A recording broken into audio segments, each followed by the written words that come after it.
I need to tell you what happened that night. What my own son-in-law did to me in front of my entire family, and how my daughter just stood there and watched. This story has been eating at my heart for weeks now, and I can't keep it inside anymore. It was our annual Christmas party. I had spent 3 days preparing everything in my home. The turkey, the stuffing, the cranberry sauce, all the traditional dishes my family has always loved. The house was decorated with twinkling lights and garland, and I had even bought new china for the occasion. Everything had to be perfect, because family means everything to me, or at least I thought it did. My daughter Sarah arrived with her husband Michael around 6 o'clock. I could smell the alcohol on him immediately. That sharp, bitter scent of whiskey mixed with beer. His eyes were already glassy, and he had that arrogant swagger he gets when he's been drinking.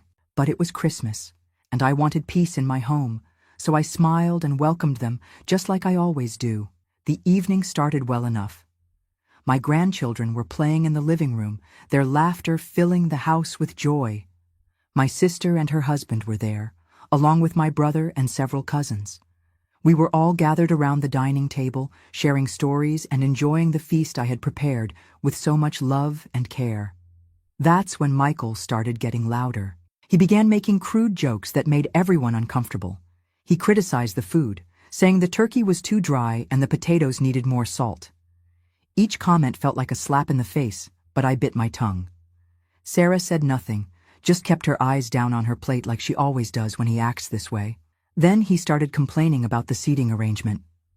He said he deserved to sit at the head of the table, not me, because he was the man of the family now. The room went quiet. Even the children stopped playing. Everyone could feel the tension building like a storm about to break. I stood up to clear some dishes, trying to diffuse the situation. That's when it happened. As I walked past his chair carrying a stack of plates, he suddenly pushed his chair back hard, blocking my path completely. I stopped and politely said, "Excuse me, Michael, could you please let me through?" He looked up at me with those cold, drunk eyes and said the words that will haunt me forever. "You old witch, get out of my way." And then, before I could even process what was happening, he shoved me with both hands. I lost my balance immediately. The plates crashed to the floor as I fell backward, my hip hitting the hardwood with a sickening thud. Pain shot through my entire body as I lay there on my own dining room floor, surrounded by broken china and scattered food. The silence that followed was deafening. 23 people at my Christmas table, and not a single person moved to help me at first. But the worst part, the part that breaks my heart every single day, is what I saw when I looked up from that cold floor. My daughter Sarah was standing right there, just 2 feet away from me. She had seen everything. She had heard every cruel word, and she did absolutely nothing. She just stood there next to her husband like a statue, her face blank, her hands at her sides. That moment changed everything between us forever. The cold hardwood floor beneath me felt like ice against my skin. I could feel the dampness from the spilled gravy soaking through my new Christmas dress, the one I had bought specifically for this evening because I wanted to look elegant for my family. My hip throbbed with a pain so sharp it took my breath away, and I could already feel the bruise forming along my entire left side. But the physical pain was nothing compared to what I felt in my heart as I lay there, looking up at the faces staring down at me. Some showed shock, others embarrassment, a few genuine concern. My sister Martha immediately rushed to my side, her face pale with horror. "Oh my God, are you hurt?" she whispered, kneeling beside me and gently touching my shoulder. My brother Tom stood up so fast, his chair fell backward, his fists clenched, ready to confront Michael. Yet through all of this chaos, all I could see was my daughter Sarah. My precious Sarah, whom I had carried for 9 months, whom I had rocked to sleep every night as a baby, whom I had nursed through every childhood illness, whom I had worked 3 jobs to put through college. She stood frozen like a mannequin, her husband's hand now possessively gripping her arm as if claiming ownership over her reaction. The silence stretched on for what felt like hours, but was probably only seconds. I could hear my own labored breathing, the tick of the grandfather clock in the corner, and somewhere in the distance, one of my grandchildren asking, "Why is Grandma on the floor?" The innocence in that small voice broke something inside me that I don't think will ever fully heal. Michael didn't apologize. He didn't even look ashamed. Instead, he took another swig from his beer bottle and muttered something about me being dramatic and playing the victim. The audacity of his words hit me like a second blow. Here I was, a 72-year-old woman lying on my own dining room floor, surrounded by broken dishes and ruined food, and he had the nerve to suggest I was overreacting. My sister and brother helped me to my feet, their gentle hands supporting my trembling body. Every movement sent waves of pain through my hip and back. I could feel everyone's eyes on me, waiting to see how I would respond, what I would do next. Part of me wanted to scream, to demand that Michael leave my house immediately, to banish him from our family forever. But another part of me, the part that had spent decades keeping peace in this family, wondered if I should just pretend nothing had happened. That's when I looked at Sarah again, hoping against hope that she would finally speak up, that she would defend her mother who had given her everything. Our eyes met for just a moment, and in that instant, I saw something that chilled me to my core. It wasn't just fear or shock in her expression. It was calculation. She was weighing her options, deciding whether defending me was worth the consequences she might face at home with her husband. And then she made her choice. Sarah looked away, turned slightly toward Michael, and in the quietest voice imaginable said, "Maybe we should just continue with dinner." Not, "Are you okay, Mom?" Not, "Michael, how dare you touch my mother?" Not even, "I think you should apologize." Just a suggestion that we all pretend this nightmare hadn't happened. The room erupted then. My brother Tom stepped forward, his voice shaking with rage. "You need to get out of this house right now," he told Michael. "And you need to apologize to your mother-in-law immediately."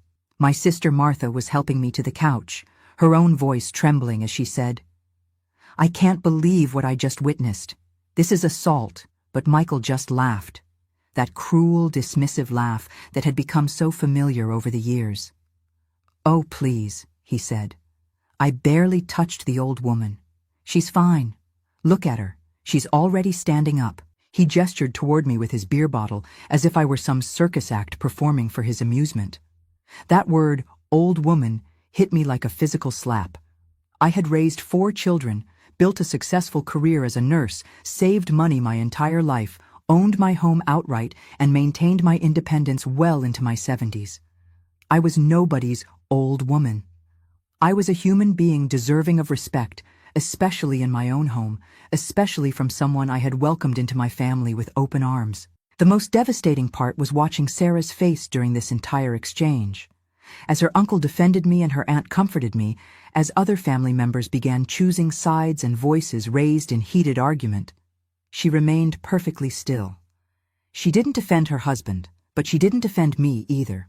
She simply stood there like a neutral observer at someone else's family crisis, as if she had no stake in what was happening, as if the woman bleeding on the floor wasn't the person who had given birth to her and sacrificed everything for her happiness. My grandchildren, Sarah's own children, were now crying. The 8-year-old kept asking what was wrong with Grandma, while the 5-year-old had hidden behind the Christmas tree, probably terrified by the sudden violence and shouting. These innocent babies were witnessing their grandfather figure assault their beloved grandmother, and their own mother was doing nothing to protect them from this trauma. As I sat on my couch, Martha pressing a bag of frozen peas against my growing bruise, I realized that this wasn't just about Michael's violence. This wasn't just about a man who drank too much and lost his temper. This was about my daughter making a choice, and she had chosen her abuser over her mother. She had chosen to protect the man who had just humiliated and physically hurt the woman who had given her life. In that moment, sitting in my own living room, surrounded by broken china and broken dreams, I understood that I had lost my daughter long before tonight. Michael hadn't just pushed me to the floor. He had revealed the truth about what my family had become. And Sarah's silence, her terrible, complicit silence, told me everything I needed to know about where I stood in her life. The party was over, but my real journey was just beginning. That night, after everyone had finally left and the house fell into an eerie silence, I sat alone in my kitchen, surrounded by dirty dishes, and the lingering smell of spilled wine. My hip ached terribly, and I knew I would need to see a doctor in the morning. But the physical pain was nothing compared to the emotional devastation consuming my heart. I kept replaying that moment over and over again, trying to understand how the little girl I had raised with so much love could have stood there and watched her own mother being humiliated without saying a single word. I raised her, you know. I raised Sarah with my own 2 hands, through sleepless nights and worried days, through scraped knees and broken hearts, through teenage rebellions and college anxieties. When her father walked out on us when she was only 12 years old, I became both mother and father to her. I worked double shifts at the hospital, sometimes 16 hours a day, just to make sure she had everything she needed.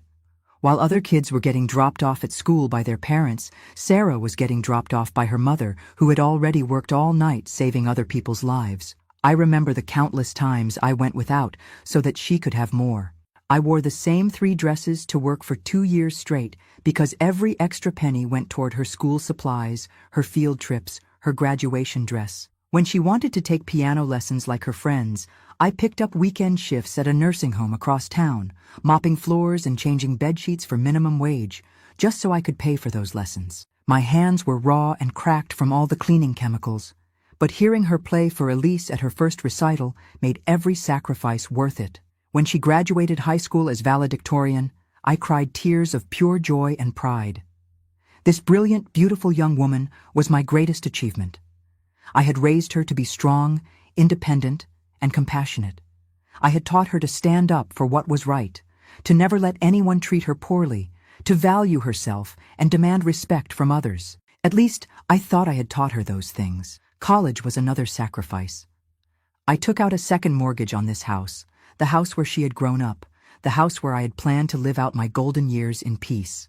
I wanted her to have every opportunity I never had, to never have to choose between her dreams and financial reality the way I had been forced to do. 4 years of tuition, room and board, textbooks, and spending money. All while I ate peanut butter sandwiches for dinner and drove a car that was held together with prayer and duct tape. When she met Michael in her senior year, I was genuinely happy for her. She seemed to glow when she talked about him, and I thought I saw something in her eyes that had been missing since her father left, a kind of security and contentment. He seemed charming enough when I first met him, polite and well-dressed, with a good job in accounting. He talked about taking care of Sarah, about building a future together, and foolishly, I thought this meant my daughter would finally have the stability and love she deserved. But even then, there were warning signs I chose to ignore. The way he would answer for her when I asked her direct questions, the way she gradually stopped calling me as frequently after they got engaged, the way she would make excuses when I invited them both over for dinner, saying Michael preferred to eat at home or was too tired after work. I told myself this was normal, that young couples needed space to build their relationships, that I was being an overprotective mother. The real changes began after their wedding. Sarah started canceling our weekly lunch dates, claiming she was too busy with her new life. When I would call to check on her, she seemed distant and distracted, always cutting our conversations short because Michael needed something or they had somewhere to be. The warm, open relationship we had always shared began to feel forced and superficial. I started noticing how she would glance at Michael before answering even the simplest questions, as if seeking his permission to speak. When I would suggest activities or outings, she would immediately say she needed to ask Michael first, even for things as innocent as going shopping for groceries together.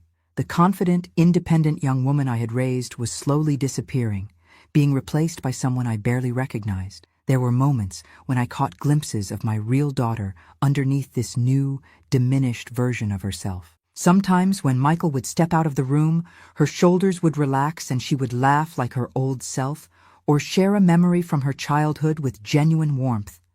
But the moment he returned, that spark would vanish, replaced by a careful, measured demeanor that broke my heart. I began to suspect that something was wrong at home, but every time I tried to broach the subject, she would shut down immediately. "Everything is fine, Mom," she would say with a smile that never reached her eyes. "Michael is a good husband. You worry too much." But a mother knows her child, and I could see the sadness she was trying to hide, the way she had learned to make herself smaller and quieter to avoid conflict. Tonight, watching her stand motionless as her husband knocked me to the ground, I finally understood the complete extent of what she had become. This wasn't just about a woman who was afraid to speak up for fear of consequences later. This was about a person who had been so systematically broken down that she no longer remembered what it meant to have a backbone, to stand up for what was right, to protect the people she claimed to love. The daughter I raised would have immediately helped me to my feet and demanded that Michael apologize. The daughter I raised would have told him to leave her mother's house immediately and never come back. The daughter I raised would have chosen her family over a man who showed such blatant disrespect and violence. But that daughter was gone, replaced by a stranger who could watch her own mother suffer and feel nothing but the urge to keep the peace at any cost. As I sat there in my empty kitchen, still wearing my ruined Christmas dress, I realized that I hadn't just lost my daughter tonight. I had been losing her slowly, piece by piece, for years, and I had been too blind to see it happening. The question now was whether the woman she had become was worth fighting for, or whether it was time for me to finally let go of the dream of having my real daughter back. That realization cut deeper than any physical wound Michael could have inflicted. As I sat there in the quiet darkness of my kitchen, my mind drifted back to the beginning, to the day I first held Sarah in my arms at the hospital. She was so tiny, so perfect, with her father's dark hair and my stubborn chin. I remember whispering to her that I would give her everything I never had, that she would never want for anything as long as I drew breath.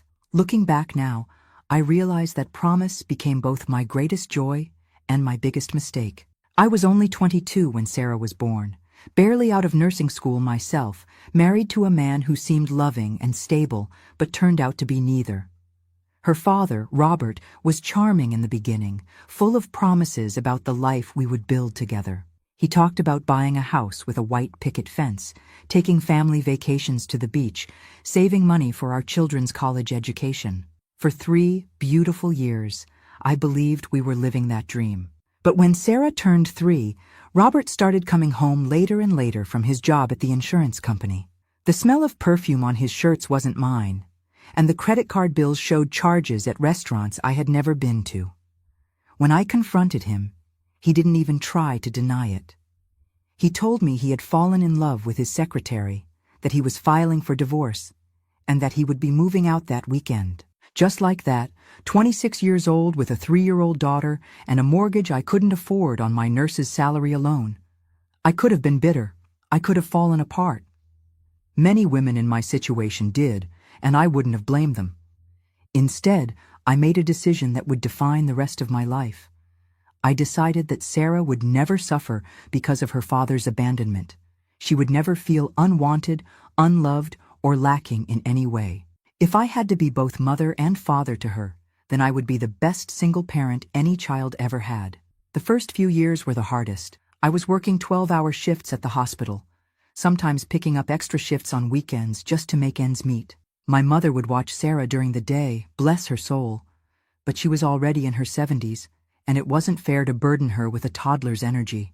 I remember coming home after working all night, exhausted beyond belief, and Sarah would run to me with her arms wide open, wanting to play dolls or read stories.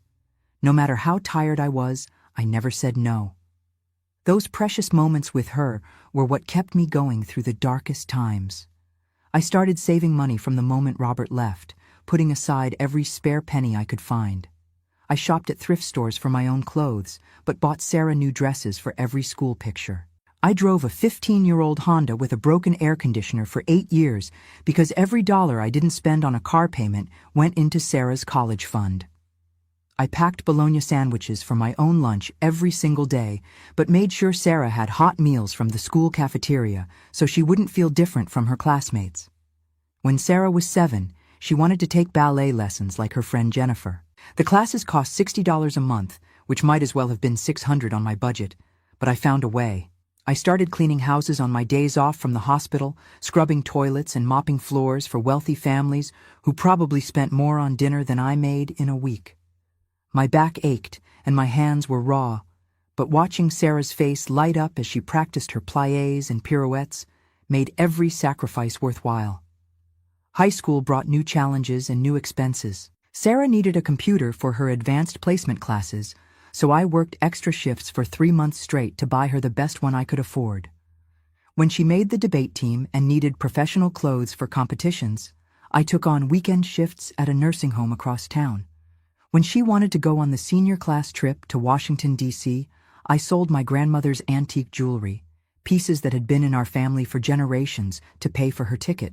But the biggest sacrifice came when it was time for college. Sarah had been accepted to a prestigious university 3 states away, her dream school that would give her the best education money could buy.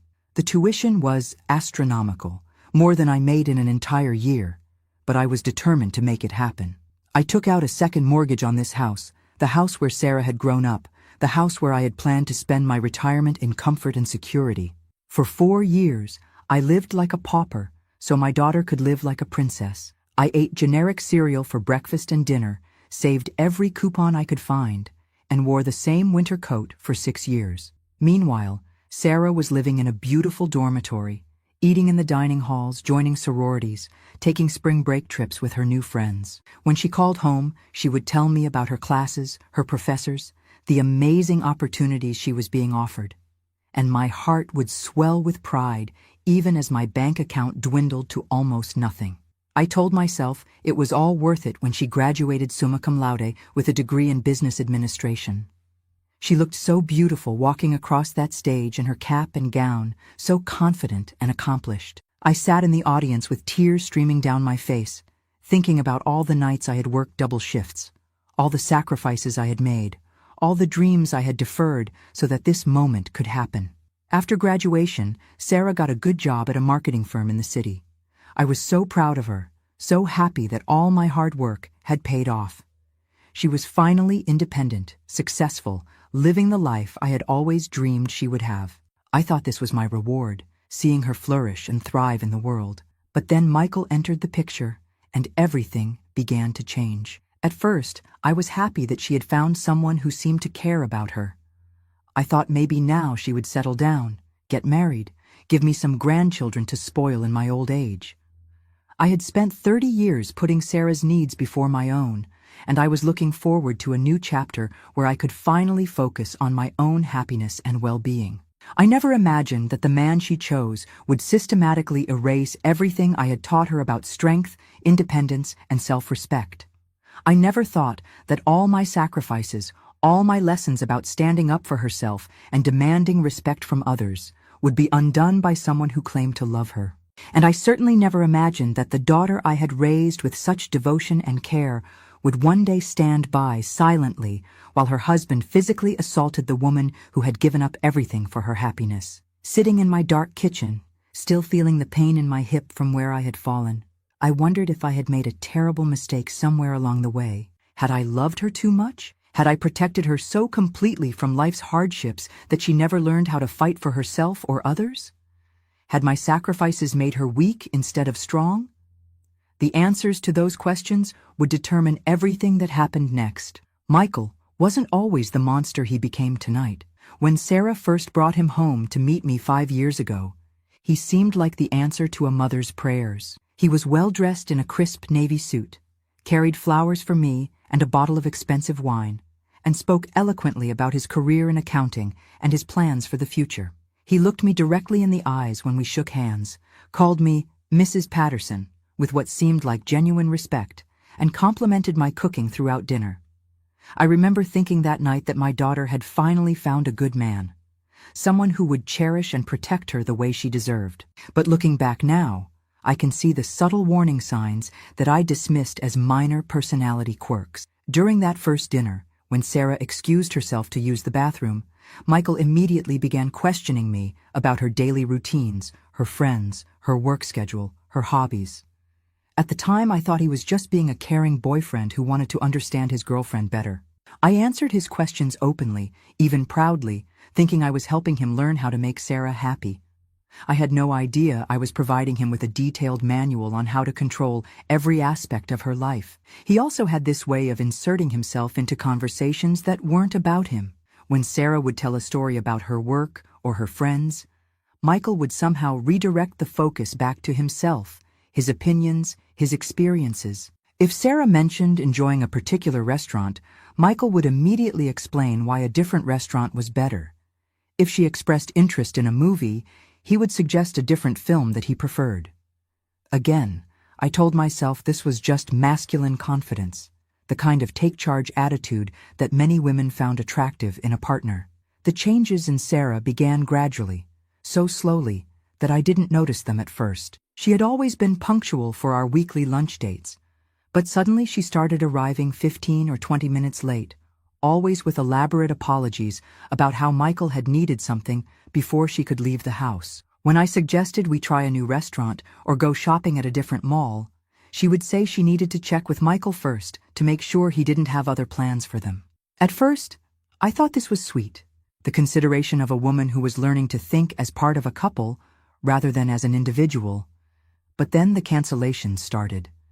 Sarah would call an hour before our scheduled lunch to say that Michael had surprised her with tickets to a baseball game, or that he had invited his boss over for dinner and needed her help preparing.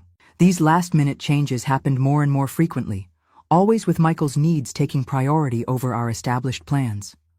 When I would express disappointment, Sarah would apologize profusely and promise to make it up to me next week. But next week would bring another excuse, another emergency that only she could handle for Michael. The most disturbing changes were in Sarah's appearance and demeanor. She had always been a confident dresser, favoring bright colors and fashionable styles that reflected her vibrant personality. But after a few months with Michael, her wardrobe became increasingly conservative and muted. She started wearing longer skirts, higher necklines, darker colors that seemed to drain the life from her complexion. When I complimented a new dress or asked about a particular outfit, she would mention that Michael preferred more classic styles, that he thought bright colors were unprofessional or inappropriate for a woman her age. Her conversation changed too. Sarah had always been opinionated and articulate, passionate about politics, social issues, and current events. She would argue with me about everything from healthcare policy to environmental protection. And I loved those spirited debates because they showed her intelligence and independent thinking. But gradually, those conversations became one-sided, with Sarah nodding along to whatever opinion I expressed, rather than engaging with her own perspective. When I would ask her directly what she thought about a particular issue, she would say she needed to discuss it with Michael first, or that she was still forming her opinion and didn't want to speak prematurely. The isolation was perhaps the most insidious change of all. Sarah had always maintained close friendships with her college roommates, her work colleagues, and several neighbors in her apartment building. She would tell me stories about their weekend adventures, their dinner parties, their group vacations. But after Michael entered her life, these friends began disappearing from her conversation. When I would ask about Jennifer or Lisa or Amanda, Sarah would make vague comments about being too busy to see them, or mention that Michael didn't particularly enjoy their company. Slowly but surely, her social circle shrank until it consisted almost entirely of Michael's friends and Michael's family. The financial control was more subtle, but equally effective. Sarah had always been responsible with money, maintaining her own checking and savings accounts, paying her own bills, and making her own purchasing decisions. But after she moved in with Michael, she started asking me for small loans, $20 or $50 here and there, always with explanations about unexpected expenses or temporary cash flow problems. When I offered to help her create a budget or suggested she might want to maintain separate accounts for personal expenses, she would deflect the conversation, saying that Michael handled all their finances and that she trusted his judgment completely. The most heartbreaking change was in her relationship with me. We had always been close, talking on the phone several times a week, sharing everything from workplace gossip to personal dreams. But Michael's presence created an invisible barrier between us that grew thicker with each passing month. Our phone conversations became shorter and more superficial, with Sarah always seeming distracted or in a hurry to end the call. When I would try to have deeper conversations about her happiness or her future plans, she would give me rehearsed-sounding answers that felt hollow and disconnected from the daughter I knew. Looking back, I realized that Michael's true nature revealed itself in small moments that I should have recognized as red flags. The way he would interrupt Sarah when she was speaking, finishing her sentences, or correcting her recollections of events.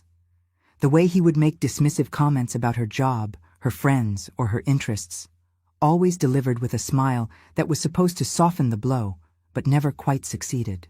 The way he would make decisions for both of them without consulting her, then present these decisions as if they had been mutual choices.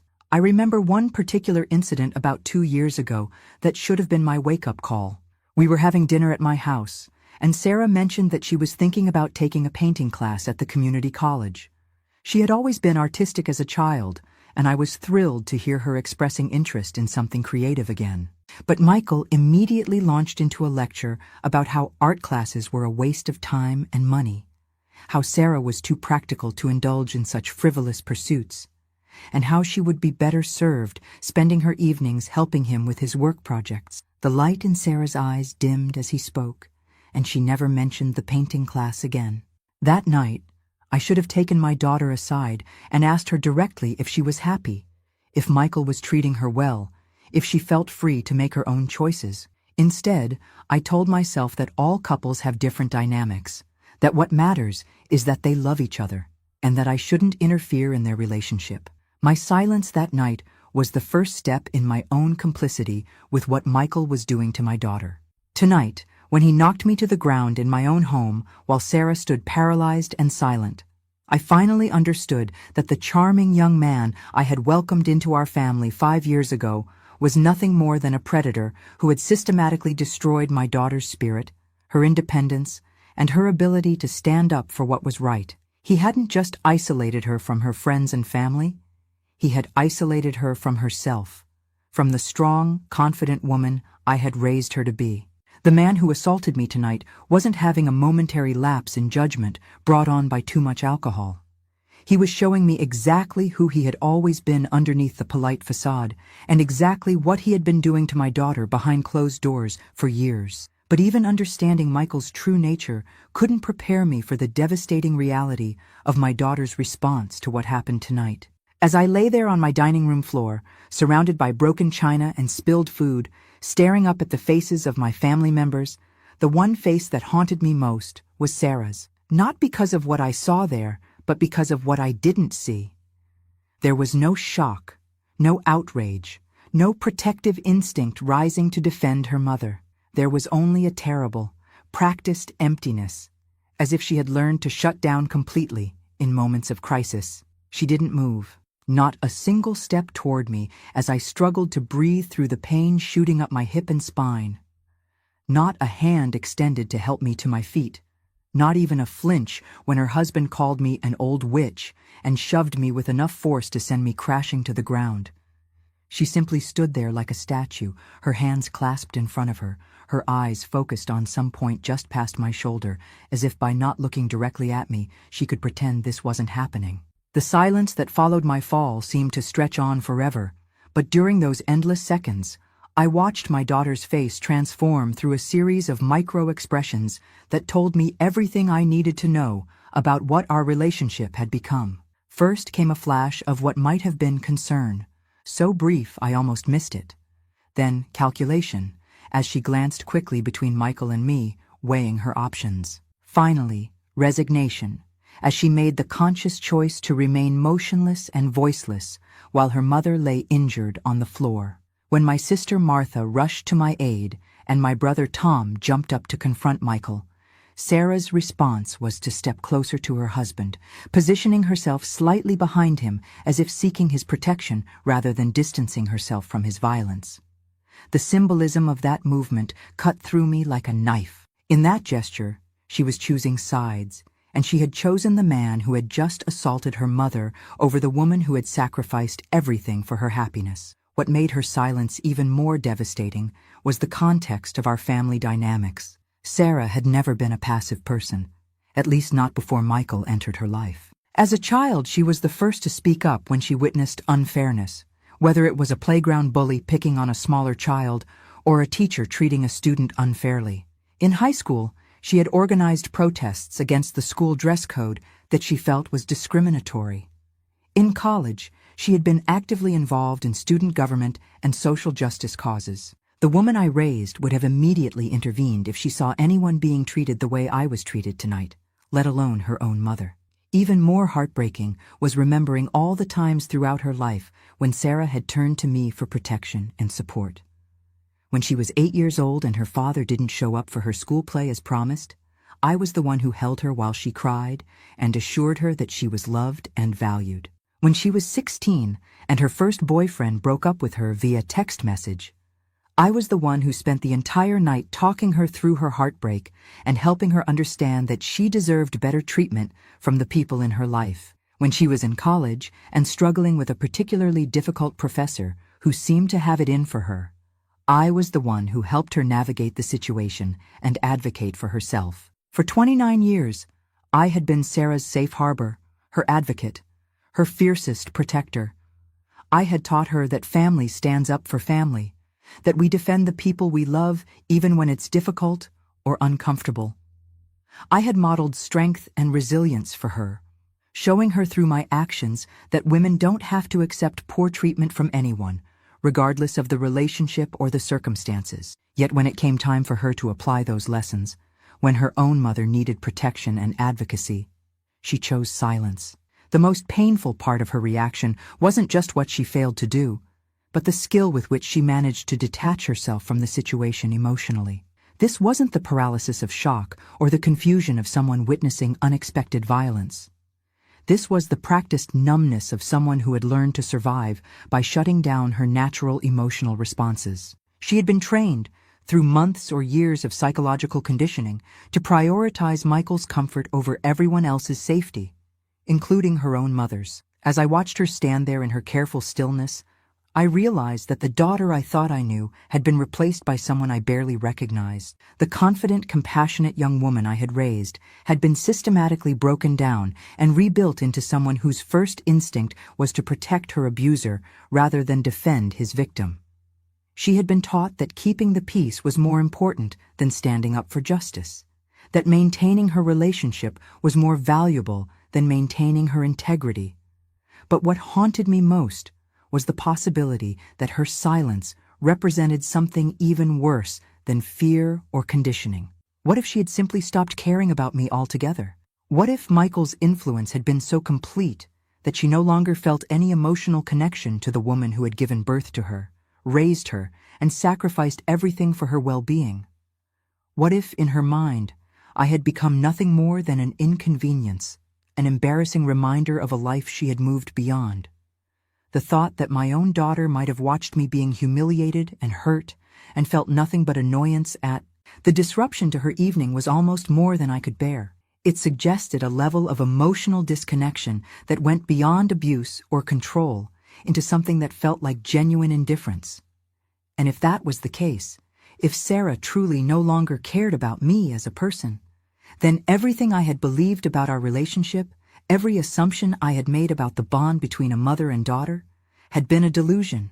As my family members helped me to the couch and the evening deteriorated into arguments and accusations, Sarah maintained her position next to Michael, saying nothing, contributing nothing, participating in nothing except the protection of the man who had just committed an act of violence in my home.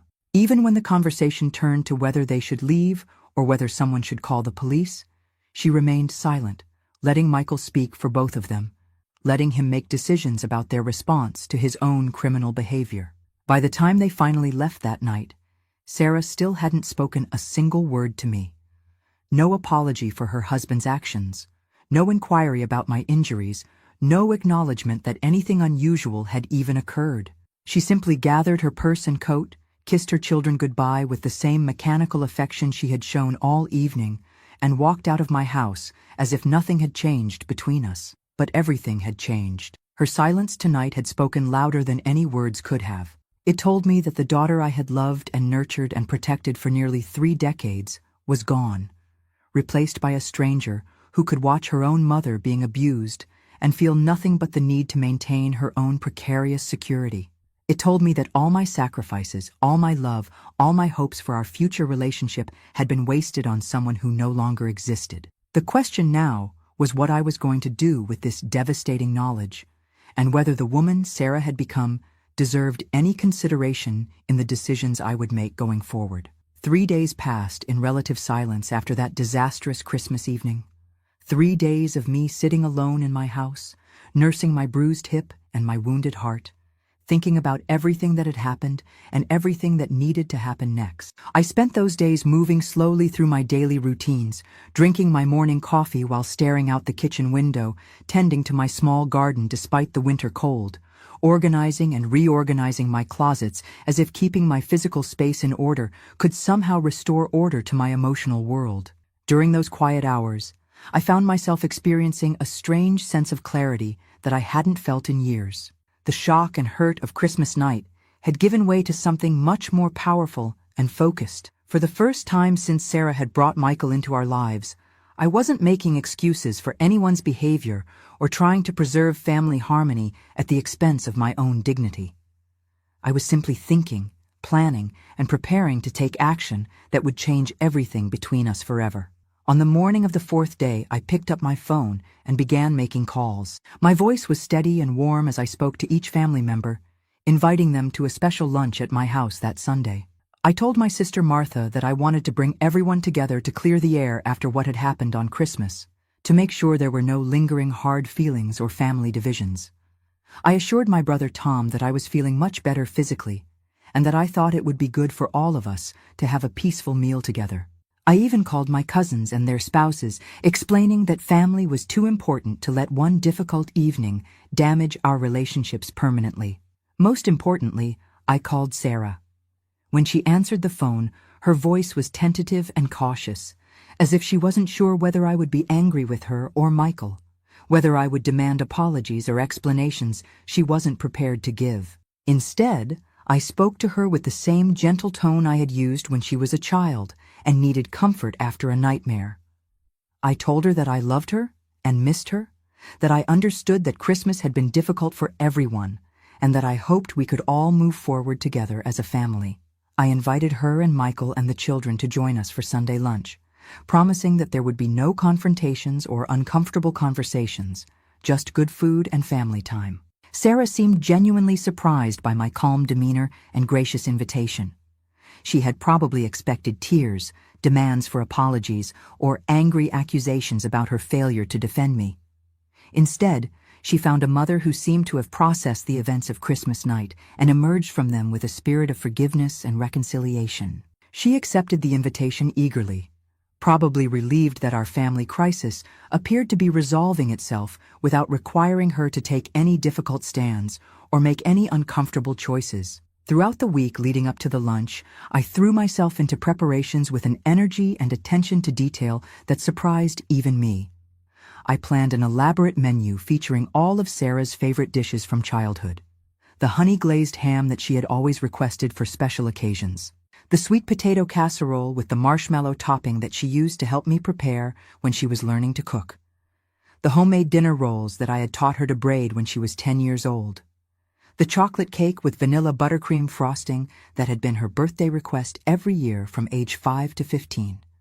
I spent hours cleaning and polishing my house until every surface gleamed. I arranged fresh flowers in every room, lit scented candles that filled the air with the warm fragrance of vanilla and cinnamon, and set my dining room table with my finest china and crystal. I pressed my best tablecloth, polished the good silver, and arranged the place settings with the careful precision of someone hosting a formal dinner party. Everything had to be perfect, elegant, and beautiful. This meal needed to be memorable for all the right reasons before it became memorable for all the wrong ones. During those days of preparation, I found myself thinking constantly about the legal documents sitting in my safe deposit box at the bank. My will, which I had updated just 2 years ago, leaving everything to Sarah and Michael. My life insurance policies, with Sarah as the sole beneficiary. The deed to this house, which I had always planned to transfer to Sarah when I passed away. The investment accounts and savings bonds that represented a lifetime of careful financial planning and sacrifice, all intended to provide security and comfort for my daughter and her family after I was gone. I had worked with my attorney to structure everything in a way that would give Sarah and Michael immediate access to substantial assets, enough money to pay off their mortgage, fund their children's college educations, and live comfortably for the rest of their lives. I had imagined Sarah receiving this inheritance as a final gift of love from a mother who had spent her entire adult life putting her daughter's needs before her own. I had pictured her standing in this house after my funeral, surrounded by my possessions and my memories, feeling grateful for everything I had provided and proud of the woman I had raised her to become. But Christmas night had changed everything. As I polished my grandmother's silver and arranged my mother's china, I realized that the woman who would inherit these treasures was no longer the daughter I had raised with such love and sacrifice. The woman who had stood silently while her husband assaulted her mother didn't deserve to benefit from a lifetime of maternal devotion and financial planning. The woman who had chosen to protect her abuser rather than defend her victim had forfeited any claim to the legacy I had spent decades building for her benefit. On Saturday afternoon, I drove to my attorney's office and spent 2 hours making the necessary changes to my estate planning documents. The process was surprisingly simple and straightforward. A few signatures, a couple of witnesses, some official notarization, and 30 years of financial planning had been completely redirected. When I walked out of that office, I felt lighter than I had in months, as if I had finally taken control of a situation that had been controlling me for far too long. That evening, as I put the finishing touches on my preparations for Sunday's lunch, I practiced what I would say to my family. I stood in front of my bedroom mirror and rehearsed the words I had been composing in my mind for days, making sure my voice would remain calm and steady when the moment came. I tried different approaches, different tones, different ways of explaining my decision that would be clear and decisive without being cruel or vindictive. I wasn't planning to humiliate Sarah or Michael publicly. I wasn't seeking revenge or trying to punish them for their behavior on Christmas night. I was simply taking back control of my own life and my own legacy, making decisions based on the reality of who my daughter had become rather than the fantasy of who I had hoped she would remain. After 68 years of putting other people's needs before my own, after 30 years of sacrificing my own security and comfort for Sarah's benefit, I was finally making a choice that reflected my own values and protected my own dignity. As I went to bed Saturday night, I felt a peace I hadn't experienced in years. Tomorrow would bring shock, anger, and probably the end of my relationship with Sarah and Michael forever. But it would also bring justice, closure, and the satisfaction of knowing that I had finally stood up for myself in a way that truly mattered. After a lifetime of giving everything away, I was about to take something back. And the anticipation of that moment filled me with a strength I had forgotten I possessed. Sunday arrived with crisp winter sunshine streaming through my kitchen windows as I put the finishing touches on what would become the most important meal I had ever prepared. By noon, the house was filled with the rich aromas of honey-glazed ham, sweet potato casserole, and fresh dinner rolls, creating an atmosphere of warmth and celebration that belied the gravity of what was about to unfold. Everything was perfect, exactly as I had planned, exactly as it needed to be for this final act of maternal love and ultimate disappointment. The family began arriving at 1 o'clock, and I greeted each person with genuine warmth and affection. My sister Martha brought her famous green bean casserole, commenting on how wonderful I looked and how beautifully I had set the table. My brother Tom arrived with a bottle of wine and a concerned inquiry about my hip, which I assured him was healing nicely. My cousins and their spouses filled the house with laughter and conversation, everyone seemingly relieved that our family crisis appeared to have resolved itself peacefully. Sarah and Michael arrived at exactly 1:15 with their 2 children, and I watched carefully as they entered my home for what I knew would be the last time. Sarah looked nervous, but hopeful, dressed in a conservative navy dress that I recognized as one of the outfits Michael had encouraged her to buy during their early months together. She hugged me gently, asking again about my injuries and telling me how grateful she was that I had organized this gathering. Michael shook my hand with what appeared to be genuine remorse, mumbling something about everyone having had too much to drink on Christmas and hoping we could put the whole unfortunate incident behind us. I smiled graciously at both of them, accepted their token apologies with the grace of a hostess who understood that family harmony was more important than personal grievances, and ushered them into the dining room where the rest of our family was already gathering.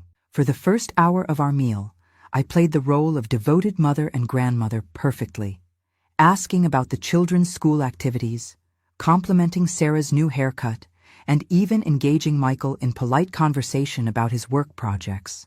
The children, my precious grandchildren, were delighted to be surrounded by their extended family, and completely oblivious to the undercurrents of tension that had marked our recent interactions. My 8-year-old grandson regaled us with stories from his science class, while my 5-year-old granddaughter showed off the new dance moves she had learned in her ballet lessons. Watching their innocent joy and excitement reminded me of why this moment was so important. Why I needed to take a stand that would either preserve their future relationship with a grandmother who respected herself, or protect them from witnessing further episodes of violence and disrespect in their family environment. As we finished the main course and I began clearing dishes with help from Martha and my cousins, I noticed that the conversation had become more relaxed and natural than it had been in months. Michael seemed genuinely at ease, probably believing that his Christmas night behavior had been forgiven and forgotten. Sarah was more animated than I had seen her in years, laughing at her uncle's jokes and sharing memories of past family gatherings with her cousins. Even the children were more comfortable than they had been during recent visits, no longer walking on eggshells around their stepfather's unpredictable moods. It was precisely this atmosphere of restored family harmony that made what I was about to do so dramatically effective. I had timed this moment carefully, waiting until everyone had eaten well, until the wine had made them relaxed and content, until they were all gathered around my dining room table, feeling secure in the assumption that our family bonds had survived their recent testing and emerged stronger than before. I stood up slowly, using my grandmother's sterling silver spoon to gently tap against my crystal water glass, creating the soft, chiming sound that had always been our family's signal for important announcements during special occasions. The room gradually quieted as all eyes turned toward me, their faces reflecting pleasant anticipation of what they assumed would be a toast to family unity, or perhaps an expression of gratitude for their presence in my home today. "I want to thank all of you for being here today," I began, my voice steady and warm, carrying just the right tone of maternal authority mixed with genuine affection. Family has always been the most important thing in my life, and seeing all of you around this table brings me more joy than you could possibly imagine. I have spent my entire adult life working to build something meaningful that I could pass on to the people I love most in this world. I paused here, looking around the table at each face, allowing my gaze to linger particularly on Sarah and Michael, who were both smiling expectantly, probably assuming this was leading towards some sort of reconciliation speech that would officially put Christmas night behind us forever. Many of you know that I have worked very hard throughout my life to accumulate some modest wealth and property that I hoped would provide security and comfort for my family after I am gone. I have always taken great pride in knowing that my sacrifices and careful planning would allow my daughter and her family to live without financial worry, to give my grandchildren opportunities I never had, and to maintain this house and its memories for future generations. Sarah's smile was growing broader now, and she reached across the table to squeeze my hand affectionately, probably interpreting my words as a public affirmation of her importance in my life and my continued commitment to her family's future security. Michael was nodding approvingly, perhaps calculating in his mind the value of the inheritance he assumed was still coming his way. "However," I continued, and the single word hung in the air like a thunderclap, immediately changing the energy in the room as everyone sensed that this speech was about to take an unexpected turn. "The events of Christmas evening have forced me to reconsider not just my relationship with certain family members, but also my responsibility to ensure that my life's work benefits people who share my values of respect, dignity, and family loyalty." The silence that followed was absolute. Even the children seemed to sense that something significant was happening, though they couldn't understand exactly what. Sarah's hand froze in mine, and I could see confusion beginning to replace the contentment in her expression. Michael's nodding had stopped completely, and he was now staring at me with the first hint of concern creeping into his features. "I spent this week visiting with my attorney and making some important changes to my estate planning documents. I had originally written my will, leaving everything to my daughter Sarah and her husband Michael, including this house, my investment accounts, my life insurance policies, and all of my personal possessions. But after careful consideration and much prayer, I have decided that my legacy should instead benefit people who would truly honor the values and sacrifices that made that legacy possible. The room erupted in gasps and shocked murmurs as the implications of my words began to sink in.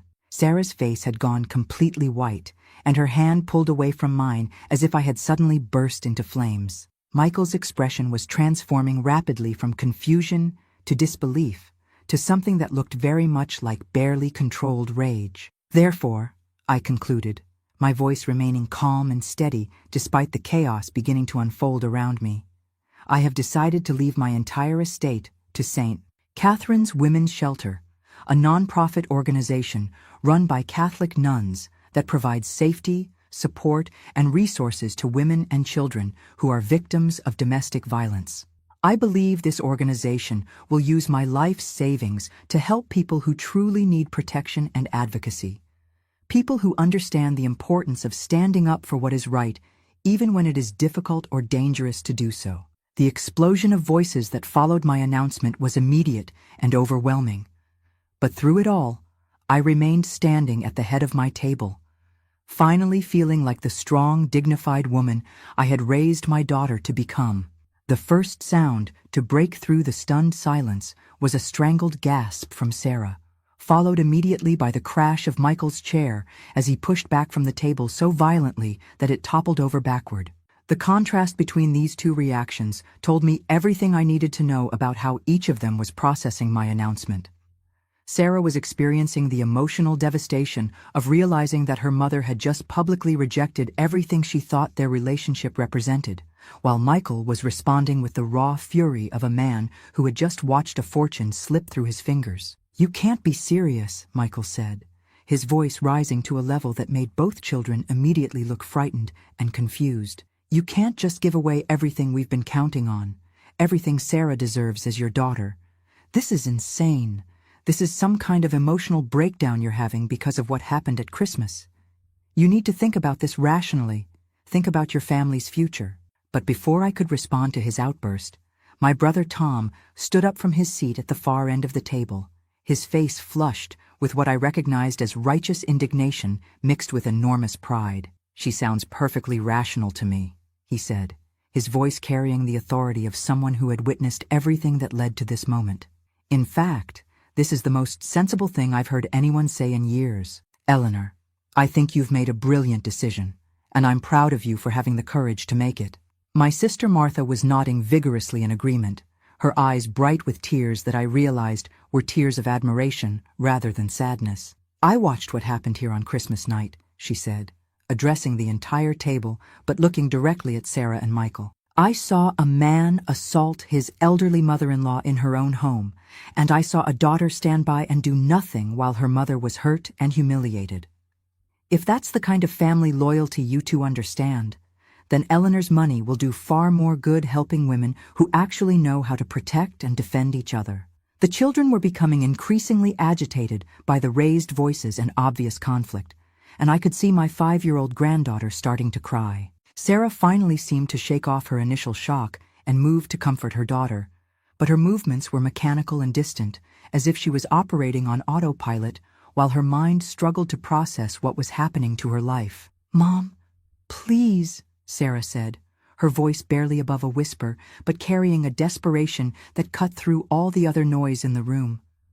"Please don't do this.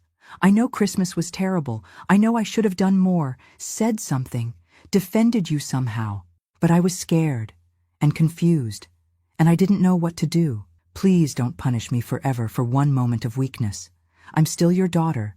I still love you, and I'm begging you to reconsider this decision." For a moment, hearing those words from my daughter, I felt my resolve waver. This was the closest thing to an acknowledgement of her failure that I had heard from her since Christmas night, and part of me wanted to believe that this crisis might finally wake her up to what she had become. But then I looked at Michael's face, saw the calculation behind his rage, the way he was already formulating arguments and strategies to change my mind, and I realized that nothing fundamental would change between them. Sarah's fear and confusion weren't about recognizing her husband's abusive behavior.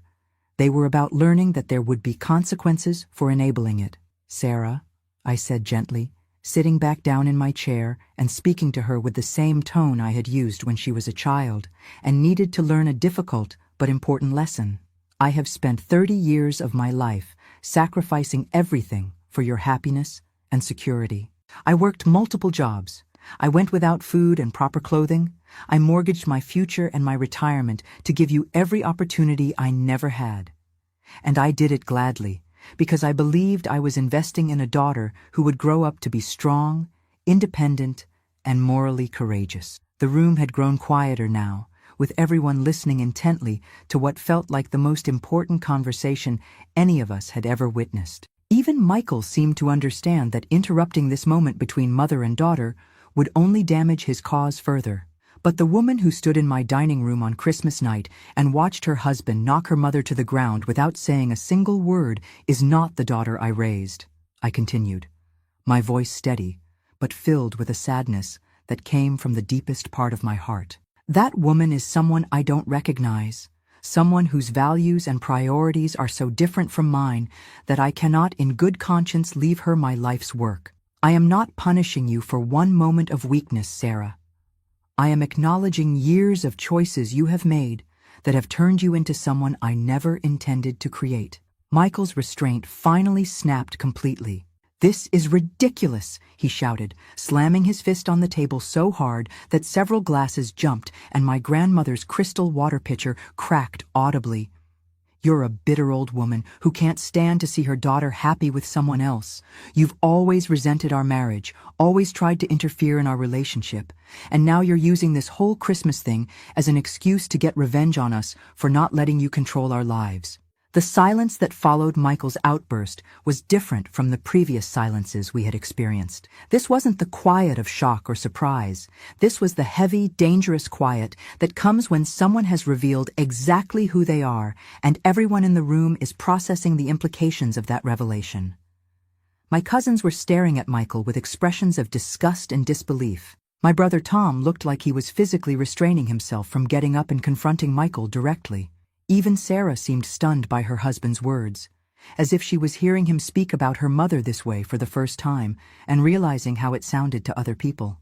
But it was my sister Martha who provided the perfect response to Michael's tantrum. She stood up slowly, walked around the table until she was standing directly in front of him, and spoke in a voice that was quiet but carried the power of absolute moral authority.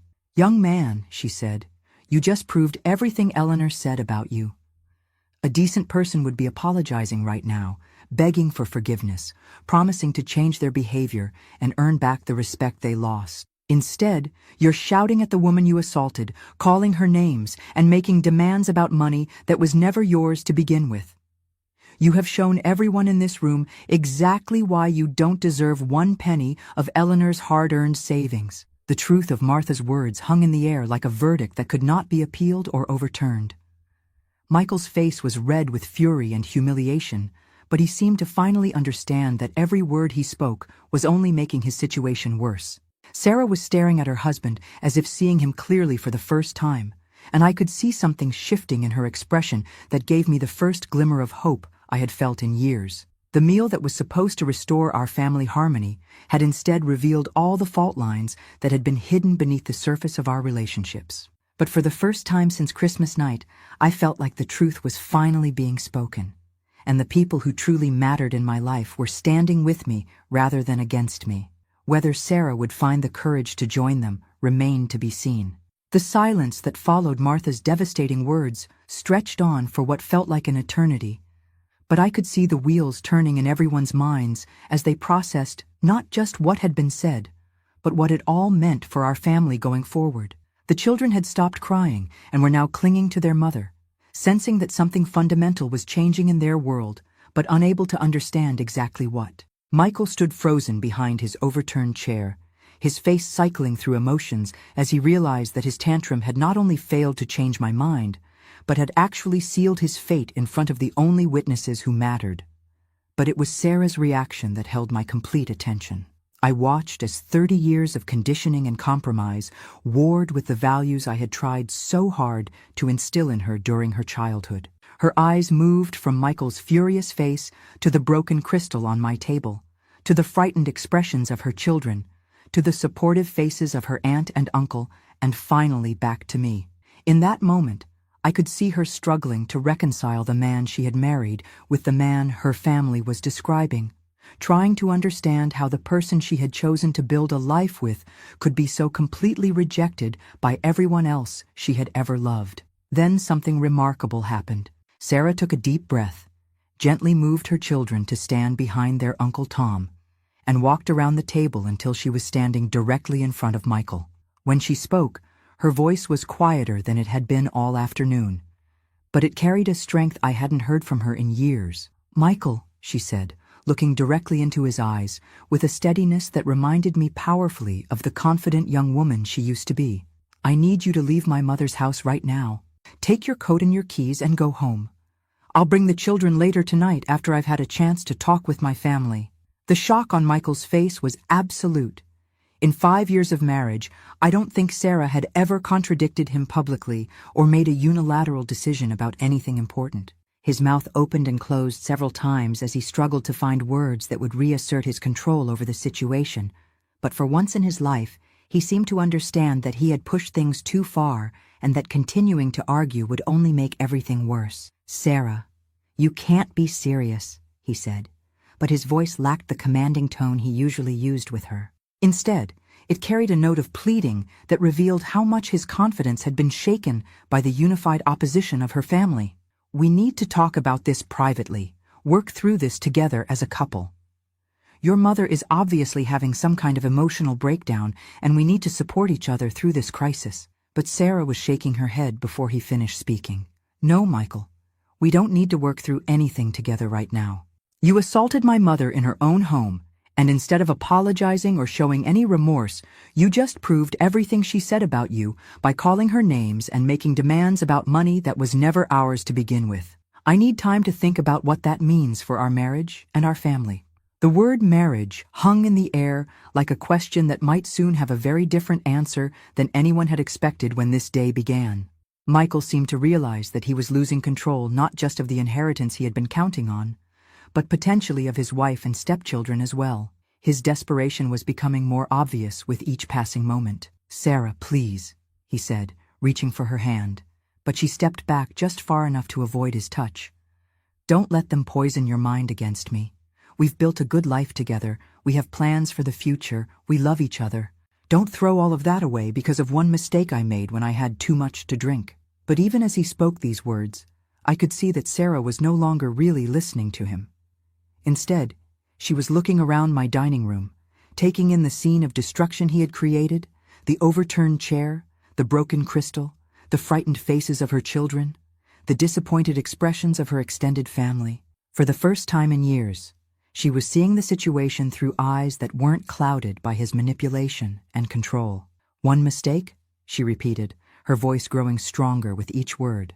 "Michael, you called my mother an old witch and knocked her down in front of her entire family. That's not a mistake someone makes because they've had too much to drink. That's who you really are when you think no one important is watching." The truth of her words seemed to hit Michael like a physical blow. He looked around the room desperately, searching for someone, anyone, who might support his version of events or offer him a lifeline out of the hole he had dug for himself.